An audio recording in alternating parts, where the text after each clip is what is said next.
దేవునికి స్తోత్రం. దేవుని వాక్య భాగములో 3 రకాలుగా చెప్తున్నాడు. యెహోవాని ఏం చేయండి? ఎప్పుడు స్తుతించండి అంటే బాగున్నప్పుడా? బాగున్నప్పుడు కాదు, బాగోలేనప్పుడు కూడా. కొందరు ఎప్పుడు స్తుతించారంటే బాగుంటేనే స్తుతించారు. ఒక దైవ సేవకుడు అన్నాడు, ఆయన అడిగాడంటే, అమ్మ ప్రార్థనకు రావట్లేదంటే బాధలు ఎక్కువైపోయాయండి అన్నాడు. ఏమి ఎక్కువైపోయాయి? బాధలు ఎక్కువైపోయాయని నేను ఎక్కడికి రాలేదు, ఇక ప్రార్థనకు రాలేదండి అన్నదట. అమ్మా మరి బాధలు ఎక్కువైపోయాయని హాస్పిటల్కి వెళ్ళడం మానేసావా అన్నాడట. ఏమి ఎక్కువైపోయాయని? నీరసం ఎక్కువైపోయింది. నీరసం ఎక్కువైపోయిన తర్వాత మరి మానేయాలి కదా, తగ్గలేదని చెప్పండి. నీరసం ఎక్కువైపోయిందండి, మందులు వేసుకున్నా తగ్గలేదండి, మానేస్తామా? చెప్పాలి.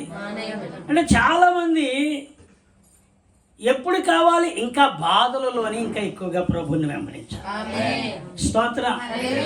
ఇంకా బాధలు ఉన్నప్పుడు ఎక్కువగా దేవుని ఏం చేయాలి? ఇక నేను విడిచిపెట్టను.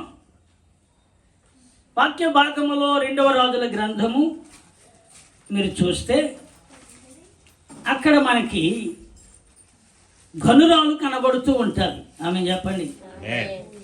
గనురాలు, ఆమె పేరు మెన్షన్ చేయలేదు కానీ ఒక అద్భుతమైన పేరు ఆమెకు అక్కడ కనబడుతూ ఉంటుంది. దేవునికి స్తోత్రం. చూడండి 2వ రాజుల గ్రంథములో మనము ఆ గనురాలను మనము చూడగలుగుతూ ఉంటాం. దేవునికి స్తోత్రం. అధ్యాయం వచ్చి మీరు చదివితే చూడండి, ఒక దినమందు షూనేము పట్టణము యొక్క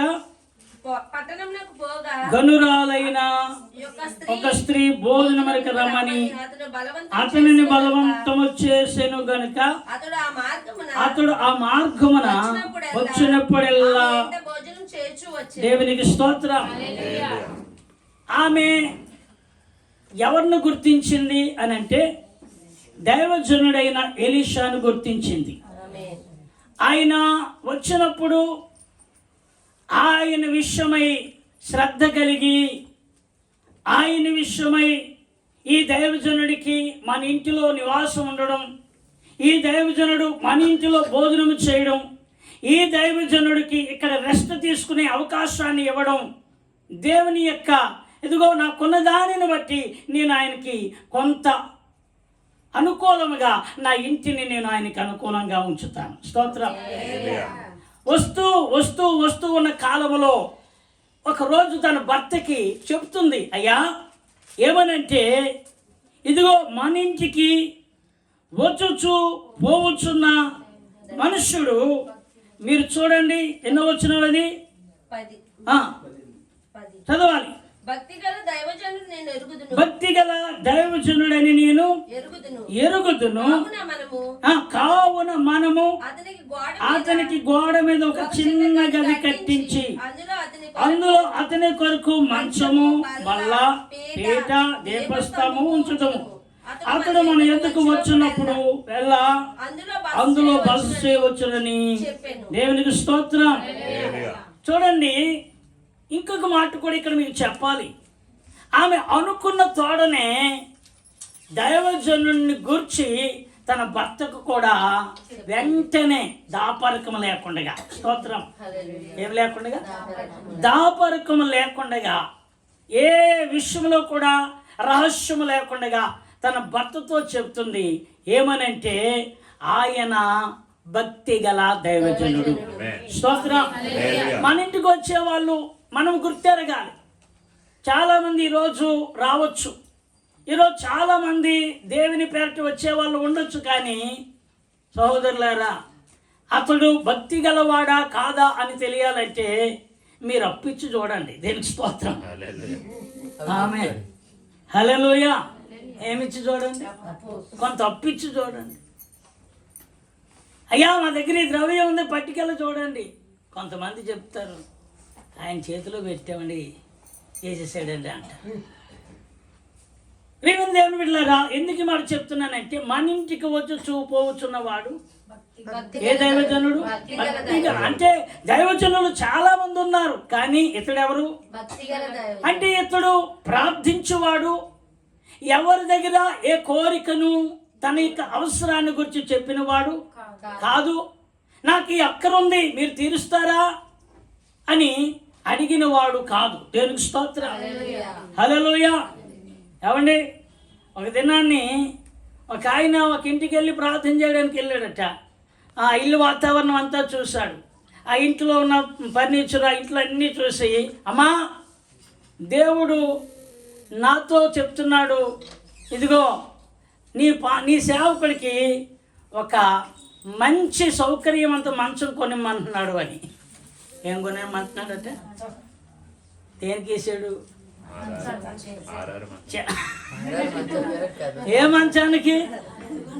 ఏమండి, 6 మంచం నువ్వు వాళ్ళ ఇంటికి వెళితే రావడం కాదు, నీ ఇంటికి వస్తే వాళ్ళు ఇవ్వాలి. దేవునికి స్తోత్రం చెప్పండి. ఎవరింటికి వెళ్తే? నీ ఇంటికి వచ్చి నీకున్న పరిస్థితులు చూసి నిన్ను దేవుడు ప్రేరేపిస్తే అది కార్యం. దేవునికి స్తోత్రం. ఏమండి, ఇక మొత్తానికి ఆవిడ అయ్యో సేవకుడు కదా అని మొత్తానికి మంచం ఇచ్చింది. స్తోత్రం. ఇచ్చేసింది, కొనేసే ఇచ్చింది. మళ్ళా కొన్ని రోజులు పోయిన తర్వాత మళ్ళా వెళ్ళాడు. అమ్మా, డైనింగ్ టేబుల్ కావాలని దేవుడు నీతో చెప్పమని చెప్తున్నాడు. ఏం కావాలని? డైనింగ్ టేబుల్ కావాలని నీతో చెప్పమని చెప్తున్నాడు. మరి నువ్వేం చేస్తావో? అయ్యి బాబా, ఇది దేవుని మాట. ఏ మాట ఇది? మళ్ళీ దేవుని మాట. ఇప్పుడు ఏం చేయాలి? డైనింగ్ టేబుల్ తీయాలా? సహోదరులారా, 1-2 సార్లు మొత్తానికి ఇలా పట్టుకెళ్ళిపోయి, ఇక ఆయన ఎప్పుడు కూడా ఆయనకి ఏదైనా అవసరం వస్తే, అమ్మా దేవుడు 1,00,000 రూపాయలు నేను ఇమ్మంటున్నాడు. పాపం ఆవిడ అలా రెండింటికి భరించింది. కానీ ఇప్పుడు ఎందుకో నీలాటలు సలహా, నీలాటలు కొంచెం అనుభవనీయులు సలహా తీసుకుంది. అమ్మా ఏంటి, మా పాస్టర్ గారు వస్తున్నారు, ఇలాగ అడుగుతున్నారు, ఇలా చేస్తున్నారు, ఏంటి పరిస్థితి అంటే, ఈసారి చెప్పమ్మా, దేవుడు ఇమ్మని చెప్పినప్పుడు ఇస్తానని చెప్పు, మీతో చెప్పిన దేవుడు నాతో కూడా చెప్పానండి, అప్పుడు ఖచ్చితంగా ఏం చేస్తాను.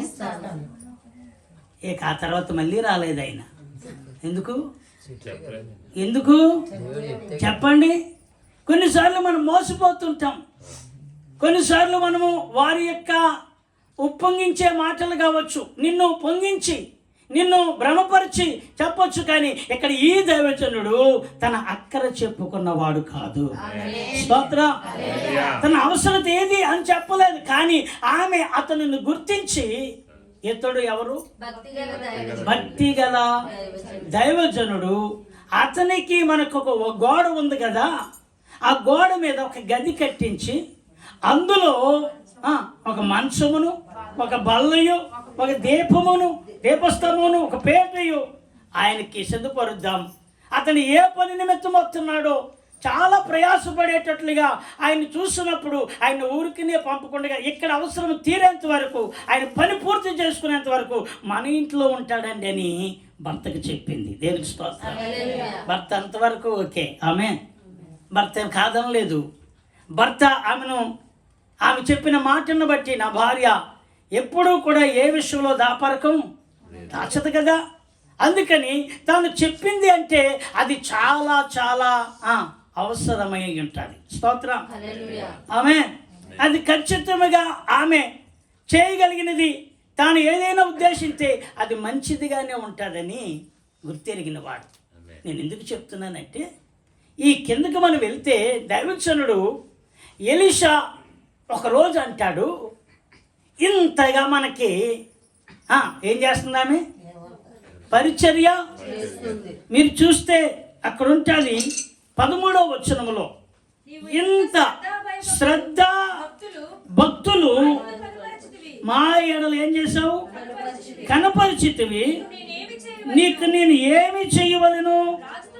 రాజుతోనైనను సైన్యపు అధిపతితోనైనను నిన్ను గురించి మాట్లాడవలనని కోరుచున్నావా అని అడుగుమని గెహాజీని ఏమండి గెహాజీకి ఆజ్ఞగా వాడు ఆ ప్రకారము ఆమెతో అనెను.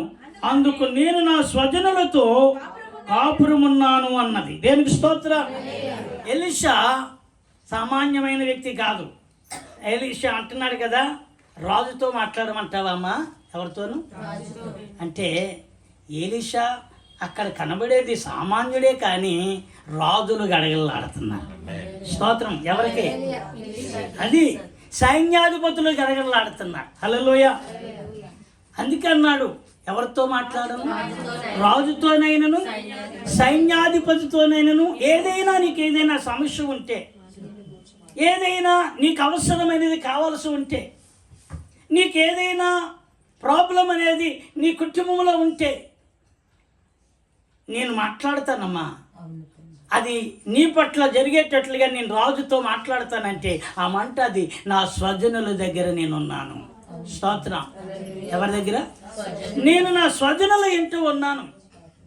నాకు అవసరమైన అంత అవసరత ఏది కూడా లేదయ్యా.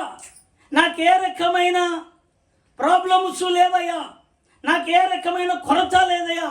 నాకే రకమైన ఇష్యూలో ఇబ్బందులు లేవయ్యా అని అన్ని రకాలుగా ఆమె ప్రత్యుత్తరం ఇచ్చింది గెహాజీకి. దేనికి స్తోత్రం. గెహాజీ మాట చెప్పి వెళ్ళాడు. అయ్యా, ఆమె ఎలాంటి కొదువు లేదని చెప్పింది, కానీ నాకు మాత్రం ఆమెకు ఒక కొదువు కనబడుతుంది. ఏమిటంటే ఆమెకు ఎవరు లేరు, కుమారుడు లేడు. అంటే బహుశా కుమార్తెలు ఉన్నారేమో. దేవునికి స్తోత్రం. ఎవరున్నారు?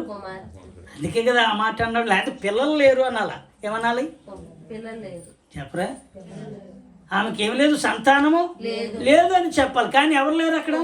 అంటే కుమారులు లేరు. దేవునికి స్తోత్రం. అయ్యా, ఇంత వాళ్ళకున్న ప్రాపర్టీని బట్టి, వాళ్ళకున్న ఐశ్వర్యాన్ని బట్టి, వాళ్ళకి ఈ ఆస్తి లేకపోతే ఈ ప్రాపర్టీ అంతటికీ కూడా వాళ్ళకి సహకారంగా, వారికి వంశాంకురంగా ఒక బిడ్డ ఒకడు ఉంటే బాగుండన్నట్టు, ఒక కుమారుడు ఉంటే బాగుండన్నట్టు గెహాజీ మాట్లాడాడు. దేవుని స్తోత్రం. వెంటనే ఏమంటాడు తెలుసా? దేవుని సేవకుడు ఎలీషా 14వ వచనంలో మరియు ఆమె పెనిమిటి ముసలివాడనియు గెహాజీ ఆమె కుమారుడు లేడు, మరియు ఆమె పెనిమిటి ఏమై ఉన్నాడు అని అతనితో చెప్పాను. అందుకు అతడు ఆమెను పిలవమనగా వాడు ఆమెను పిలిచాను. ఆమె వచ్చి నిలబడగా మరుసటి ఏట నీ కౌగిటిలో ఈ ఋతువున నీ కౌగిటిలో ఎవరుంటారు? కుమారుడు. స్తోత్రం చెప్పండి. ఇప్పటికే ముసలివాడు. ఎవరు? తన భర్త. ఇప్పటికే వయసు ఉడిగిపోయింది తన భర్తకి. ఇక సంతానము కలిగేంత శక్తి కలిగిన వయసు కలిగిన వాళ్ళు కాదు.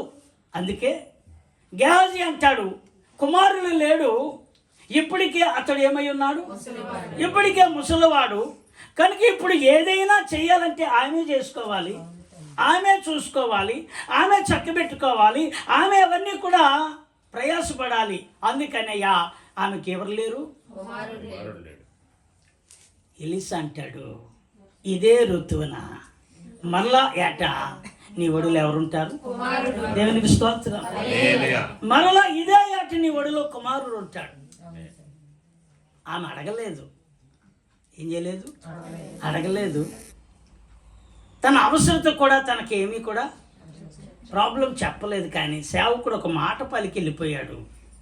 ఆయన అన్నట్టే, ఆయన పలికినట్టే కుమారుడు పుట్టాడు. దేవునికి స్తోత్రం. నేను ఈ మాట చెప్తున్నానంటే, బాగున్నప్పుడు స్తుతించడం అందరూ చేస్తాం, కానీ ఇక్కడ ఈ యొక్క ఘట్టములో లేకపోతే ఇక్కడ జరుగుతున్న పరిణామములో, ఇక్కడ జరుగుతున్న కాల ప్రయాణములో ప్రియులారా, ఇప్పుడు బిడ్డ ఒకరోజు పుట్టిన బిడ్డ చనిపోయాడు. స్తోత్ర. ఎవరు చనిపోయారు? మీకు వాక్యంలో చూస్తే 17వ వాక్యం కానీ చూస్తే, పిమ్మట ఆ స్త్రీ గర్భవతి అయి మరుసటి ఏట ఎలీషా తనతో చెప్పిన కాలమున కుమారుని కనెను. ఆ బిడ్డ ఎదిగిన తర్వాత ఒకనాడు కోత కొయ్యి వారి యొద్ద తన తండ్రి పోయి అక్కడ ఉండగా నా తల పోయినని తన తండ్రితో చెప్పెను. అతడు వాడిని ఎత్తుకొని తల్లి యొద్ద తీసుకొని పోమని వానితో చెప్పగా ఆ బాలుడు ఎత్తుకొని తన తల్లి యొద్దకు తీసుకొని పోయిన పిల్లవాడు తల్లి యొక్క తొడ మీద పడుకొని ఉండి చనిపోయిన. అది సందర్భం. దేవునికి స్తోత్రం. అడగలేదు, కానీ ఎలీషా ఏం చేశాడు? అమ్మా నేను ప్రార్థించాను, అది జరుగుతుంది, దేవుడు నీకు ఇస్తాడని చెప్పి వెళ్ళాడు. వాస్తవానికి జరిగింది. కానీ ఇప్పుడు బిడ్డ ఏమయ్యాడు? కొంతకాలం అయిన తర్వాత ఆ పొలంలోకి వెళ్ళిన తర్వాత తన వ్యవసాయమును కోయించుచున్న సందర్భంలో ఆ పిల్లవాడు కూడా వెళితే ఇప్పుడు సడన్ గా పిల్లరా ఒక తెలియని ఇమీడియట్లీగా వచ్చిన ఆ జబ్బు, ఇమీడియట్లీగా వచ్చిన ఆ అనారోగ్యము కొన్ని క్షణాల్లోనే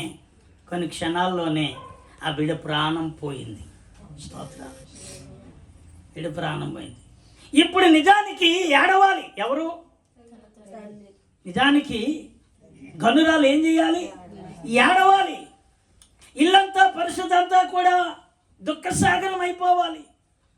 ఆ ఇంటిని వాదార్చేవారు రావాలి, ఆ ఇంటికి పరామర్శించేవారు రావాలి, ఆ ఇంటికి ఆ బంధువులంతా కూడా అయ్యో ఎంత పని జరిగిందమ్మా అని తలబాదుకుంటే పరిస్థితుల మధ్యలో ఉండాలి. కానీ ఇప్పుడు గనురాలు అంటారు కదా, నేను ఇప్పుడు దైవజనుడి దగ్గరికి వెళ్తాను, చప్పట్లు కొట్టిస్తాను. నేను దేవుని మీద ఆనుకుంటాను. నా కష్టములో, నా ఇబ్బందులో, నా కఠినమైన సమస్యల మధ్యలో నేను దిగులు పడను, నేను కృంగిపోను, నేను వెనకడుగు వెయ్యను. ఎవరి దగ్గరికి వెళ్తాను? అద్భుతం అండి. చాలా పని చేయాలి. కష్టం వస్తేనే మనం ఏం చేస్తాం చెప్పరా? ఎక్కువగా కృంగిపోయేది ఎప్పుడు సాధన ఎందుకు రాలేదంటే మీకేం తెలుసు మా బాధలు మీకు. అమ్మా ఉపవాస ప్రార్థన, అయ్యా సంపూర్ణ రాత్రి ప్రార్థన, అయ్యా పలానా దగ్గర ప్రార్థన, మీరు ప్రార్థన చెప్తున్నారు కానీ మాకు ఎలా ఉందంటే పొయ్యిలోంచి పెనం నుంచి ఎక్కడ పెనం మీద నుంచి పొయ్యిలో పడినట్టుంది. మా బాధలు మీకేం తెలుసు? నిజమే ఏమండి, బాధలు చిట్టా ఇప్పితే అందరికీ ఏమున్నాయి? ఉన్నాయా లేదా? లేవంటారేమనుకున్నాను. స్తోత్రం. ఉన్నాయా? చెప్పరేమ్మా? ఉన్నాయి. ఎవరికి లేవండి? ఎవరికి మోసేంత బాధ, ఎవరు మోయగలిగినంత బరువు, ఎవరు చేయగలిగినంతగా ఆ బాధలతో మేము ఉన్నాం. కొంతమంది అంటారు ఇంక మేము నెగలేకపోతున్నాం, కొట్టుకుపోతున్నామండి. ఎక్కడి నుంచి కొట్టుకుపోతున్నాం? బాధల్లో కొట్టుకుపోతున్నామండి, ఇబ్బందుల్లో కొట్టుకుపోతున్నామండి. మాకెవరు పట్టించుకునేవారు లేరండి. నిజమే, పట్టించుకోవారు ఉండరు. కానీ నీ విశ్వాసము, నీ గురి అదిగో ఆయన దగ్గరికి వెళ్ళాలి. స్తోత్రం చెప్పండి. నీ ధైర్యం ఆయనే, నీ జయం ఆయనే, నీ గోడు వినువాడు ఆయనే. నీ ఖచ్చితంగా ఆయన నిన్ను మరలా తిరిగి ఆయన దర్శిస్తాడు. స్తోత్రం. తిరిగి ఆయన ఏం చేస్తాడు? అద్భుతం. నాకు మాట విన్నప్పుడు, చదువుతున్నప్పుడు చాలా ఎంత అద్భుతం అంటే, మీరు చదివితే 19వ వచనం నుంచి మీరు చదివితే, ఆ బాలుని ఎత్తుకొని తల్లి యొద్దకు తీసుకొని పోయి పిల్లవాడు ఇప్పుడు చూడండి 22 చూడండి 22. అప్పుడు ఆమె ఆ పిల్లవాడిని దైవజనుని యొక్క మంచం మీద పెట్టి తలుపు వేసి, ఒక పనివాణిని ఒక గాడిదయు నా యొద్దను పంపుము, నేను దైవజనుని యొద్దకు పోయి వచ్చేదనని ఆమె అనగా, నేడు అమావాస్య కాదే, విశ్రాంతి దినము కాదే, అతని యొద్దకు ఎందుకు పోవుదని అడుగుగా ఆమె అంటది. చప్పట్లు కొట్టి దేవుని స్తుతిద్దామా. నేను వెళ్ళటం మంచిది. ఎక్కడికి? నీ శ్రమలో ప్రభువు దగ్గర అడగడం మంచిది. నీ కష్టములో దేవుని దగ్గర కన్నీరు కార్చడం మంచిది. నీకున్న ఇబ్బందుల్లో ఎంత మాత్రము కూడా ఆయన సన్నిధిని విడవకుండగా ఆయన మీద గురి పెట్టుకుని నడవడం మంచిది. స్తోత్రం. కొందరు ఇక్కడే వాళ్ళ మాట వీళ్ళ మాట వింటారు. ఎవరి మాట? అర్థమైందా? ఏంటనమ్మా, ఈ సంవత్సరం ముందుగానే నీకు తగిలేసింది బాధ. ఒక్కసారి నువ్వు ఎక్కడికి వెళ్ళి రాదు, ఒకసారి నీ పేరు బలం. ఏ బలం? ఏమండి, ఏ బలం అండి? పేరు బలం చూపించుకుని రావద్ది. ఈ సంవత్సరం ఎలాగుంటుందో నీ పరిస్థితి, ఈ సంవత్సరం ఎలాంటిగా ఉందో నీ దశ ఎలాగ ఉందో అని కొందరు మన వాళ్ళే, ఎవరో కాదు బయట వాళ్ళకి ఎందుకు ముందు సలహాలు ఇచ్చేది ఎవరంటే మనోళ్ళే ఇస్తారు. ఎందుకంటే వాళ్ళు నష్టపోవాలని కాదు, కానీ మనం పడుతున్న ఆ ఒత్తిడిని బట్టి వాళ్ళ సలహాలు ఏంటంటే ఒకసారి పలానా దగ్గరికి వెళ్తే ఏం చెప్తాడో, ఏం జరుగుతుందని చెప్తాడు. ఒకదాని మీద ఒకటి వచ్చేస్తున్నాయి, ఒకదాని మీద ఒకటి. మొన్నే ఒకటి వచ్చిందా, మళ్ళీ ఇప్పుడు ఇంకోటి వచ్చిందంటే ఏమైపోతుందో. ఎందుకమ్మా నేను అంటాను, ఇదిగో ఇక్కడ అంతకు మించే వచ్చింది. ఏంటి చెప్పండి? పుట్టిన బిడ్డ ఏమయ్యాడు? చనిపోయాడు. భర్తతో చెప్తుంది, నేను ఎక్కడికి వెళ్తాను? బహుశా భర్తకి తెలియదు కుమారుడు చచ్చిపోయినట్టు. దేవునికి స్తోత్రం. ఎవరికి తెలియదు? ఒకవేళ భర్తకి చెప్పుంటే ఆ వృద్ధాప్యంలో ఉన్న గుండె ఏమైపోతుంది? సడన్ వార్త చెప్పి సడన్గా అబ్బాయి ఇప్పుడు దాకా ఆడుకున్నాడు కదా, ఇంతలోనే ఏమైందని ఉన్నవాడు నేల కూలిపోవచ్చు కదా. అందుకని అంటది డైరెక్టర్గా బిడ్డను. ఎలీషా ఏ మంచం మీద అయితే ఆయన రెస్ట్ తీసుకునేవాడు, ఏ మంచం మీద విశ్రాంతి పొందేవాడు, ఆ మంచం మీద పడుకోబెట్టి అంటుంది కదా యజమానితో, అయ్యా గాడిదను పనివాణిని పంపండి ఇమ్మీడియట్లీ. ఎందుకంటే అమ్మా ఎందుకు అంటే నేను దైవజనుని దగ్గరికి వెళ్ళాలి. ఈరోజు అమావాస్య కాదే, సర్వసాధారణంగా ఆ రోజుల్లో అమావాస్య పౌర్ణానికి వెళ్ళేవారు. ఎవరి దగ్గరికి? అది ఈరోజు అమావాస్య కాదే, ఈరోజు విశ్రాంతి దినము కాదే. అందును బట్టి నువ్వు ఆయన దగ్గరికి వెళ్తానంటున్నావు. అసలు అంటే ఇప్పుడు అమ్మంటుంది నేను వెళ్ళటము. చెప్పండి, ఈ కష్టంలో ప్రభువు దగ్గర అడుగు, వెళ్ళి అక్కడికే. దేవునికి స్తోత్రం. యాకోబు అంటాడు, అయ్యా నేను ఇప్పుడు ఎవరు లేని అనాథగా ఉన్నట్టుగా నేను తరమబడే పరిస్థితి. 12 మంది కొడుకులున్నా, 12 మందిలో ఒకడేమో దూరం అయిపోయినా, 12 మందిలో ఇదిగో 11 మంది ఉంటే ఒకే ఒక కుమార్తె దేనా విషయమై ఆ ఊరిలో వారందరినీ కూడా కొడుకులు ఏం చేశారంటే మోసగించి వారిని భ్రమపరిచి మీరు మాతో 1000 మందాలంటే ఏమండి ఎవరితోను మాతో 1000 మందాలంటే మీకు మాకు వ్యత్యాసం ఏంటంటే మేము సున్నతి చేయబడ్డాం, మీరు సున్నతి లేనివారు. ఎక్కడుందన్నమాట? ఆదికాండము. దేవునికి స్తోత్రం. మేము ఈ కార్యము చేయలేము, సున్నతి చేయించుకొనని వారిని. దేవునికి స్తోత్రం. హల్లెలూయ. ఇక్కడ మనము చూస్తే లేయా యాకోబునకు కుమార్తె అయిన దీనా ఆ దేశపు కుమార్తెలను చూడవెళ్ళను. అక్కడ ఆమోరు కుమారుడగు ఏమండి ఆమెను చూసి షెకెము, ఏం పేరు అతని పేరు? షెకెము ఆమెను చూసి ఆమెను అవమానపరిచాడు. లేక తొందరపడి యవన బిడ్డగా ఆ అమ్మాయిని చెరిపాడు. అయితే ఎందుకో అక్కడ వెంటనే షెకెము తండ్రి, అయ్యలారా తప్పు అయిపోయింది, క్షమించండి, మీ అనుమతి అయితే మీ అమ్మాయిని మా అబ్బాయిని ఇచ్చి పెళ్లి చేసుకుంటాం, మా దగ్గర మీరు చక్కగా భూములు పండించుకోవచ్చు, మా దగ్గర మీరు భూములు స్వాధీనపరచుకోవచ్చు, ఎంత మీరు స్వాధీనం చేసుకోవచ్చు, మీకు అన్ని రకాలుగా మేము సపోర్ట్ ఉంటామన్నప్పుడు యాకోబు ఆ విషయంలో ఆలోచించాడు. ఇప్పుడు వీళ్ళు ఏం చేశారంటే పిల్లలు అలా కాదు, మీకు మా అమ్మాయిని ఇవ్వాలంటే మీకు మాకు తేడా, మీరు సున్నతి చేయబడాలన్నప్పుడు ఊరు వారందరూ కూడా ఏం చేయడం జరిగింది? గాయపరుచుకున్నారు. వారు సున్నతి అనే ఆ యొక్క ఇబ్బందులో లేకపోతే శరీర బాధలో ఉన్నారు. ఒక్కసారి యాకోబు పిల్లలు ఏం చేశారు తెలుసా? వాళ్ళందరూ కత్తి పట్టుకుని ఆ చున్నతి చేయబడిన పరిస్థితిని బట్టి అందరినీ సునాయాసంగా వాళ్ళని ఓచుకొచ్చి నరికి చంపేశారు. స్త్రీలను చెరపట్టేశారు, పాడు చేశారు. ఆ పరిస్థితుల మధ్యలో ఇప్పుడు ఊరంతా ఏకమై యాకోబును తరుముతుంది. ఇప్పుడు యాకోబు ఏం చేయాలో అనే పరిస్థితుల మధ్యలో ఉన్నప్పుడు దేవుడు అంటాడు, నువ్వు ఎక్కడైతే మొదట రాయిని వేశావో, స్తోత్రం, ఎక్కడ నువ్వు మొదట రాయిని తలగడగా చేశావో అక్కడ వెళ్ళి మరలా తిరిగి అక్కడే ఆ బేతేలులోనే నువ్వు బలిపేటు మరలా కట్టు. స్తోత్రం చెప్పండి. దేవుడు అంటాడు నువ్వు అక్కడ ఉండవు.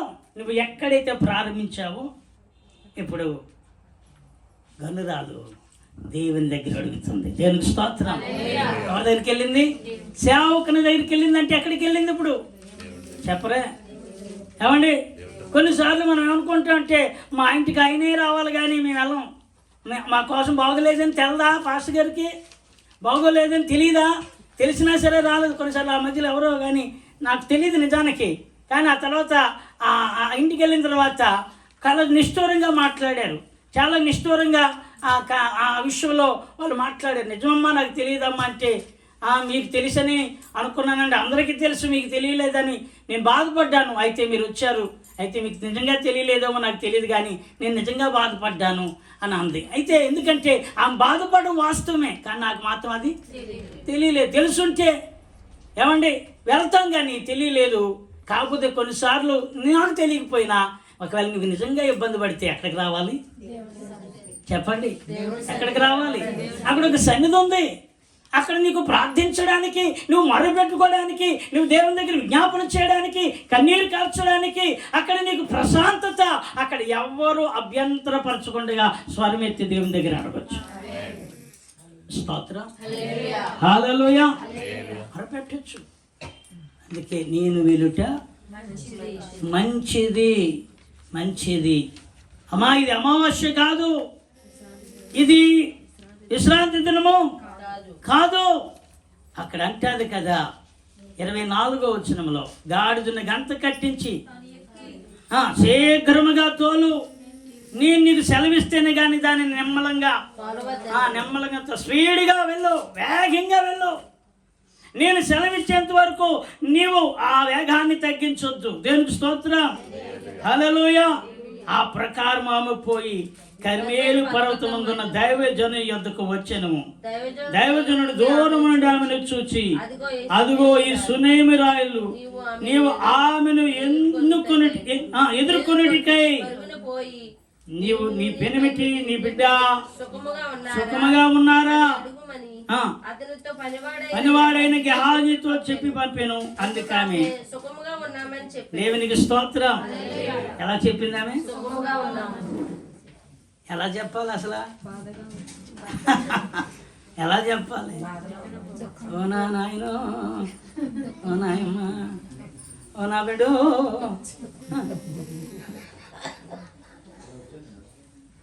ఎన్ని రాగాలు తీసేసాలి, ఎన్ని మూలుగులు తీయాలి, ఎన్ని రకాలుగా దుఃఖాన్ని దిగమింకోవడం కాదు, ప్రచారం చేయాలి. ఏమండి, మధ్యలో ఎక్కడో శవాన్ని దగ్గర పెట్టుకుని తినేస్తున్నారు రాదు, ఇందులో చూస్తున్నాను నేను. ఏమండి, ఒకళ్ళేమో డ్యాన్స్ చేస్తున్నారు. అబ్బో, కొన్నిసార్లు రకరకాలైన పరిస్థితులు. ఏమండి, నిజానికి కొంతమందికి ఏడుపు వస్తుందో రాదు కానీ ముక్కు చీదేస్తుంటారు. ఏం చీదేస్తుంటారు? చీదలేదు, చూడలేదా?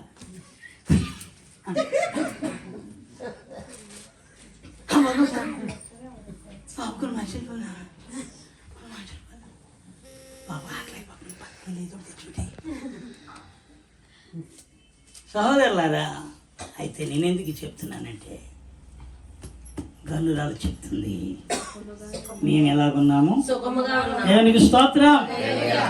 ధైర్యంగా చెప్తుంది, సుఖముగానే లేదు. ఎందుకో ఎలీషాకి ఆమె యొక్క మాటల్లో కొంచెం ఏదో కనబడుతుంది, ఏదో లోటు కనబడుతుంది. గెహాజీ, పూర్తిగా విషయం కనుక్కో. ఏమైందంటే ఇప్పుడు అంటుంది కదా 27వ వచనంలో బహు వ్యాఖ్యలముగా ఉన్నది, యెహోవా ఆ సంగతి నాకేం చేయలేదు, మరుగు చేసిన ఆమె జోలికి పోవద్దని వానికి ఎలీషా ఆజ్ఞ ఇచ్చాడు. ఎలకెలకెలకు ఆగో, ఏదో సంథింగ్ ఏదో ఉంది, ఏదో కొంచెం నాకు మరుగై ఉంది. దేవుడు ఆ విషయంలో నాకు ఇంకా దాన్ని పూర్తిగా బయలుపరచలేదు. అయితే నువ్వు వెళ్ళి ఆమెను ఎలాంటి మాటలతోనూ నువ్వు తొందర పెట్టొద్దని గేహాజీకి అనుమతి ఇచ్చాడు. దేవునికి స్తోత్రం. అంటాది కదా అప్పుడు, అయ్యా నాకు కుమారుడు కావాలని కానీ నా ఏలిన వాడిగా నేను అడిగానా? నన్ను భ్రమ పట్టి వద్దని నేను చెప్పలేదా? అందుకుని నడుము బిగించుకుని నా దండము చేత పట్టుకొని, ఎవడైనను నీకు ఎదురుపడినా వాడికి నమస్కరించొద్దు, ఎవడైనను నీకు నమస్కరించిన ప్రతి నమస్కారము కూడా చేయవద్దు. అక్కడికి పోయి నా దండం ఆ బాలుని మీద పెట్టి గేహాజీకి ఆజ్ఞ ఇచ్చి పంపాను. దేవుని స్తోత్రం. గేహాజీకి వెళ్ళడానికి సిద్ధమయ్యాడు. ఆమె అంటాది కదా, యెహోవా జీవము తోడు, నీ జీవము తోడు, నిన్ను నేను విడవనని చెప్పగా అతడు లేచి ఆమెతో కూడా పోయాడు. దేవునికి స్తోత్రం. ఎవరిని వదలను? అమ్మలారా, కష్టంలో దేవుని సన్నిధి, దేవుని వాక్యము వదలకూడదు. ఆమె చెప్పండి. ఇబ్బందుల్లోనే మనం ఎక్కువగా ఎవరిని అడగాలి? నీకు వచ్చే ప్రతి కష్టమైన కథల దేవుడు ఒక అద్భుతమైన కార్యం మరలా చేయకూడదు. ఆమె ఒకవేళ నిన్ను పరీక్షించడానికి వచ్చిందేమో, నిన్ను మళ్ళా సాక్షిగా నిలబెట్టడానికి వచ్చిందేమో, నీ పట్ల దేవుని ఉద్దేశం జరగడానికి, ఒకవేళ ఇది దేవుని అనుమత, ఒకవేళ ఏదైనా దిద్దుబాటు చేసుకోవడానికి కూడా ఇది దేవుని అనుమత. దేవునికి స్తోత్రం. హల్లెలూయా అంటది. నీ జీవము తోడు, దేవుని జీవము నేను నిన్ను మాత్రం ఏం చేయను, ఎవరిని వదలను. గేహాజీ కాదు, నువ్వే. కరెక్ట్. దేవునికి స్తోత్రం. నువ్వే ఏం చేయాలి? మళ్ళా నువ్వే రావాలి. ఆమేన్. ఎప్పుడు వెళ్ళింది? ఎప్పుడు వెళ్ళింది? కష్టంలో. అది ఎప్పుడు వెళ్ళింది చెప్పండి? నీ శ్రమలో నీవు నేను చేయవలసిన పని ఏంటో తెలుసా? ఆయన పాదాలు వదలకూడదు. స్తోత్రం. ఆయన పాదాలు ఏం చేయకూడదు? వదలకూడదు. వదలకూడదు. ఎందుకంటే ఆయన మరలా తిరిగి అద్భుతం చేయడానికి ఆయన సమర్థుడు. స్తోత్రం. హల్లెలూయా. ఆయన కార్యము చేయగలడు. శూన్యములో నుండి ఏమండి సమస్తమును చేసిన దేవుడు. అల్పుడినైనా ఊరు అనే చిన్న ప్రాంతము నుండి, చీకటి గల ప్రాంతము నుండి ఒకే ఒక మనుషుని పిలిచి గొప్ప ఉన్నతమైన సంతానం ఇచ్చి వారిని ఆశీర్వదించిన దేవుడే. స్తోత్రం. ఆమేన్. హల్లెలూయా. హల్లెలూయా. ఆయన అందుకే పెంట కుప్పల మీద ఉన్న మూలవాక్యంలోనికి రండి. ఎవరిని? పెంట కుప్పల మీద ఉన్న దీనులను ఆయన ఏం చేయవాడు? పైకెత్తివాడు. నేల నుండి దరిద్రులను లేవనెత్తివాడు. సొంతులేని దానిని లాలుగాను, కుమారులు కుమార్తెల గల తల్లిగాను ఆయన చేయను. దేవునికి స్తోత్రం. దైవ సేవకులారా, అందుకే ఆ మొదటి మాటలో ఆయన ఏం చేయండి? ఆయన ఏం చేయండి? ఆయన ఏం చేయండి? 3 మాటలు ఉన్నాయి కదా. స్తుతించండి. ఆయన నామాన్ని ఏం చేయండి? స్తుతించండి. సర్వకాలము అంటే ఏ కాలమైనా నువ్వు ఆయన స్తుతించాలి. కష్టకాలమైనా, సంతోషకాలమైనా, ఇరుకు కాలమైనా, ఎలాంటి విధమైన సమృద్ధి కాలమైనా ఎవరిని స్తుతించాలి? అందుకే యోబు అంటాడు, యెహోవా ఇచ్చాను, యెహోవాయే తీసుకొనెను, ఆయన నామమునకే ఏం కలగాలి? ఆయనకే మహిమ కలుగునగాక అన్నాడు. ఒకవేళ కొన్నిసార్లు మనకు శ్రమలు అనుమతిస్తున్నాయేమో, కృంగిపోవద్దు. ఆయన దగ్గరికి మనం వెళ్దాం.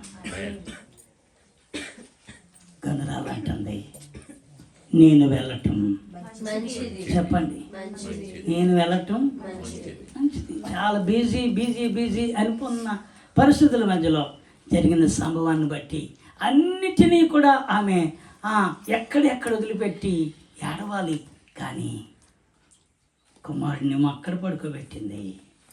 తన భర్తతో చెప్తుంది, గాడిదని పంపించండి, పనివాడిని పంపించండి, నేను ఇప్పుడు సేవకుని దగ్గరికి. ఎలీషా ఎక్కడున్నాడు అక్కడికి వెళ్ళాలి. అమావాస్య కాదు, విశ్రాంతి దినము కాదు, ఇప్పుడు ఎందుకంటే నేను వెళ్ళటము, నువ్వు వెళ్ళటం మంచిది. నువ్వు ఒకవేళ ఏడుస్తున్నావా, కన్నీరు కాలుస్తున్నావా, నీ కన్నీటిని మనుషులు త్రోసివేయచ్చేమో కానీ, మనుషులు గుర్తించకపోవచ్చేమో కానీ, ఒక ఆయన ఉన్నాడు, ఆయన ఖచ్చితంగా ఆయన మరలా సంతోషాన్ని కలుగజేయగలడు. దేవునికి స్తోత్రం. ఎలీషా ఆ ఇంటికి వచ్చాడు. ఆ బిడ్డ మీద 7 మార్లు ఏం చేశాడు? 7 మార్లు పారుబారినట్లుగా వాళ్ళ మీద పడినప్పుడు ఆ బిడ్డ లేచాడు. దేవునికి స్తోత్రం చెప్పండి. హల్లెలూయా. కారణం ఏంటో తెలుసా? ఎక్కడ మరణం అక్కడ చీకటి కలుగు చేద్దాం అనుకుందో అక్కడ మళ్ళా జీవము అక్షేత వెలుగులోకి వచ్చేసింది. స్తోత్రం. ఎక్కడ నష్టం వచ్చిందో అక్కడ మళ్ళా ఆనందం వచ్చింది. ఎక్కడ కష్టం వచ్చిందో, ఎక్కడ కన్నీరు నేను ప్రవహించాలని చూసిందో అక్కడ మళ్ళా సమృద్ధి, ఆరోగ్యము, క్షేమము ప్రవహించడం మొదలుపెట్టింది. దేవునికి స్తోత్రం. ఎందుకంటున్నాడు? కర్మేలుకి వెళ్ళింది. కర్మేలు అనగా దేవుని యొక్క మందిరం. మరొక మాటలో చెప్పాలంటే కర్మేలు అనగా దేవుని యొక్క సన్నిధి. దేవునికి స్తోత్రం. ఆమేన్. మన ప్రతి పరిస్థితిని ప్రభు దగ్గర పెడదాం, ప్రభు దగ్గర అడుగుదాం. తొందరపడి నిరాశపడవద్దు, కృంగిపోవద్దు, దిగులు చెందొద్దు. ఎందుకంటే ఆయన మళ్ళా తిరిగి సమృద్ధిగా చేయగలిగిన వాడు. స్తోత్రం కలిగిన గాక. హల్లెలూయా. ఒక్క మాట ఒకవేళ మీకు గుర్తు చేయటానికి తప్ప పూర్తిగా సమయం కాదు కనుక నేను ముగించాను. చూడండి, ఇర్మియా గ్రంథం అనుకుంటాను.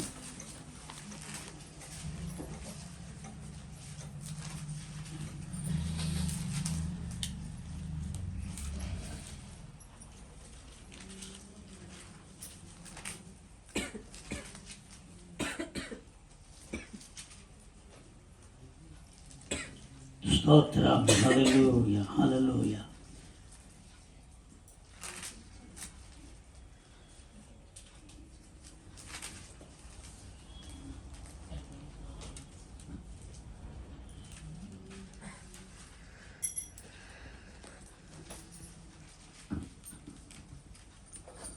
ముప్పై 31వ అధ్యాయము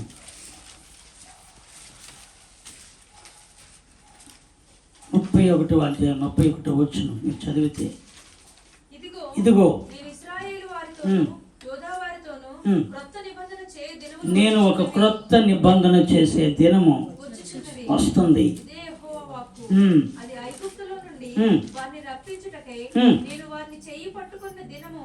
వారి పితరులతో నేను చేసిన నిబంధన వంటిది కాదు. నేను వారి పెనిమిటినైనను వారు ఆ నిబంధనను భంగము చేసుకొనిరి. ఇదే యెహోవా వాక్కు. ఈ దినములైన తరువాత నేను ఇశ్రాయేలు వారితోను యూదా వారితోను చేయబోవు నిబంధన ఇదే. వారి మనస్సులలో నా ధర్మ విధి ఉంచుతాను. నేను వారి మనస్సులలో నా ధర్మ విధులు ఉంచుతాను. వారి హృదయము మీద వాటిని రాస్తాను. యెహోవా వాక్కు. నేను వారికి దేవుడినై ఉందును. వారికి నేను దేవుడినై ఉందును. జనులగుదురు. మరి ఎన్నడూను యెహోవాను గూర్చి బోధనొందుదము అని తమ పొరుగు వారికిని తమ సహోదరులకు గాని ఉపదేశము చేయరు. నేను వారి దోషములను క్షమించి వారి పాపములను ఇక ఎన్నడూను జ్ఞాపకము చేసుకోను. కనుక అల్పులేమి ఘనులేమి అందరూ నన్ను ఎరుగుదురు. ఇదే యెహోవా. చాలమ్మా, దేవునికి స్తోత్రం. దేవుడు అంటారు ఇక్కడ ఇశ్రాయేలును గురించి, యూదా జనాంగాన్ని గురించి అంటున్నాడు. ఇదిగో ఇశ్రాయేలు వారితోనూ యూదా వారితోనూ నేనేం చేస్తున్నాను? ఏమిటో క్రొత్త నిబంధన అంటే, ఇదివరకు ఐగుప్తు నుండి వారిని రప్పించుడికై నేను వారిని చెయ్యి పట్టుకొని దినము వారి పితరులతో నేను చేసిన నిబంధన వంటిది కాదు. నేను వారి పెనిమిటినైనను వారు ఆ నిబంధన భంగమ చేసుకునేది. అయితే ఇప్పుడు మరలా నేను ఒక కొత్త నిబంధన చేయబోతున్నాను. స్తోత్రం. ఏమండి, తిరిగి మళ్ళీ ఆయన ఒక నిబంధన చేస్తున్నాడట. ఎంత గొప్ప దేవుడు ఆయన. ఆమె చెప్పండి. అసలు కోప్పడాలి, వదిలేయాలి, కానీ మరలా అంటున్నాడు, వారికి నేను పెనిమిటినైనట్టుగా ఉన్నా వారు నన్ను గుర్తించకపోయినా మరలా నేను వారిని జ్ఞాపకం చేసుకుని ఒక నిబంధన చేస్తున్నాను. ఏమిటా నిబంధన అంటే, ఏక మీదట వారి మనస్సులో నా ధర్మ విధులు రాస్తాను. స్తోత్రం. నా ధర్మ విధులు ఏం చేస్తాను? రాసి వారి హృదయం మీద వాటిని రాసి నేను వారికి దేవుడినై ఉంటాను, వారు మరెన్నడను యెహోవాను గూర్చి బోధనందము అని తమ పొరుగు వారిని కానీ తమ సహోదరుని కానీ ఉపదేశము చేయరు. నేను వారి దోషములను క్షమించి వారి పాపములకి ఎన్నటని గనుక అల్పులేమి గనులేమి దేవుడు చేసే నిబంధన ఏంటో తెలుసా? నేను వారి పాపములకి జ్ఞాపకం చేసుకోను. స్తోత్రం. ఏం చేసుకోను అంటే, నీ పాపం జ్ఞాపకం చేసుకుంటే ఎక్కడో కాడ నిన్ను బాధించాలి, ఎక్కడో కాడ శిక్ష విధించాలి, ఎక్కడో కాడ నీ మీద కోపము రగలాలి, ఎక్కడో కాడ నిన్ను వదిలేయాలి. అయితే అంటున్నాడు, నేను మరలా వారితో నిబంధన చేస్తున్నాను. నిబంధన ఏంటంటే, వారి పాపములను నేనేం చేయను. దేవునికి స్తోత్రం. ఒకవేళ గతించే కాలంలో మనకు తెలియదో తెలుసు, ఏదైనా లోపాలు ఉన్నాయేమో, ఏదైనా అపరాధాలు ఉన్నాయేమో, ఏదైనా తొందరపాట్లు ఉన్నాయేమో, ప్రభు చెప్తున్నాడు, నేను మిమ్మల్ని క్షమించబోతున్నాను. స్తోత్రం. నేను వాటిని మరలా ఇంకెన్నడను జ్ఞాపకము చేసుకున్నాను. ఎందుకంటే ఆయన జ్ఞాపకం చేసుకుంటే మనలో ఒక్కరం కూడా ఇక్కడ నిలిచి ఉండలేము. అయ్యా, మా దోషములు కనిపెట్టి చూచిన ఎడల ఎవడు నీ ఎదుట నిలవగలడు? ఎవడు సరిపోతాడు మన దోషాలు? ఆయన అన్ని చూస్తే అంతా మనదంతా బ్లాకే ఉంటుంది, వైట్ ఉండదు. ఏముంటుంది? అంతా నలిపే. అంతా మనలో ఏమున్నాయి? రహస్యమైన అపరాధాలు, రహస్యమైన మాటలు, రహస్యమైన ఇవన్నీ కూడా మనలో ఉన్నాయి. కానీ ప్రభు అంటాడు, వారి మనస్సులో నేను నా ధర్మ విధులు వారి హృదయం మీద నేనేం చేస్తాను? రాస్తాను. ఇక వారితో నేను చేసేది వారి పాపములు నేను ఆయన జ్ఞాపకం చేసుకోలేదు కనుకనే మనం నిలిచి ఉన్నాము. స్తోత్రం చెప్పండి. ప్రభువుని అడుగుదాము. ఆశ్చర్యకుడి కార్యం చేస్తాడు, అద్భుతములు చేస్తాడు. ఈ ప్రార్థన, ఈ రాత్రి దేవుడు దర్శించిన ఆ వాక్కు, ఇదిగో మరలా ఆయనే ఇదిగో ఒక అల్పమైన దానిని ఏమండి, ఇదిగో పెంట కుప్పల మీద ఉన్న దీనులను, నేల నుండి దరిద్రులను ఆయన ఏం చేయబోతున్నాడు అంటే, తిరిగి ఆయన నిన్ను లేవనెత్తగలడు, నిన్ను కట్టగలడు, దీవించగలడు, సమృద్ధిగా మార్చగలడు, మన పరిస్థితులన్నీ మళ్ళా వెలుగుమయముగా మార్చగలడు. తలలు వంచండి. దేవా, ఈ రాత్రిని